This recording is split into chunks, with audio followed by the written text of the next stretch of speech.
Genesis 40. The prisoner's dreams. Some time later the king of Egypt's wine steward and his chief baker offended the king.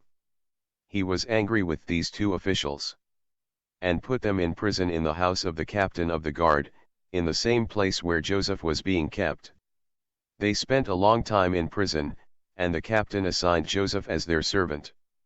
One night there in prison the wine steward and the chief baker each had a dream, and the dreams had different meanings. When Joseph came to them in the morning, he saw that they were upset. He asked them, "Why do you look so worried today?" They answered, "Each of us had a dream, and there is no one here to explain what the dreams mean. It is God who gives the ability to interpret dreams." Joseph said, "Tell me your dreams."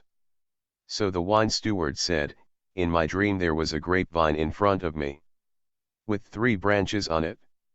As soon as the leaves came out, the blossoms appeared, and the grapes ripened.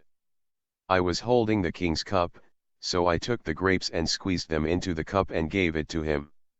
Joseph said, "This is what it means, the 3 branches are 3 days. In 3 days the king will release you, pardon you, and restore you to your position.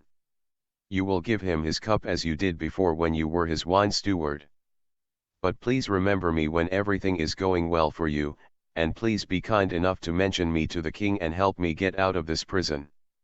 After all, I was kidnapped from the land of the Hebrews, and even here in Egypt I didn't do anything to deserve being put in prison."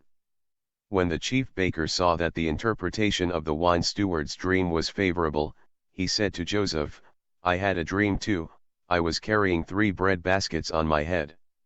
In the top basket there were all kinds of baked goods for the king, and the birds were eating them." Joseph answered, "This is what it means, the 3 baskets are 3 days. In 3 days the king will release you and have your head cut off. Then he will hang your body on a pole, and the birds will eat your flesh." On his birthday 3 days later the king gave a banquet for all his officials. He released his wine steward and his chief baker and brought them before his officials.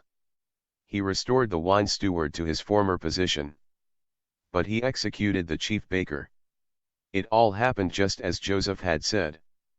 But the wine steward never gave Joseph another thought. He forgot all about him.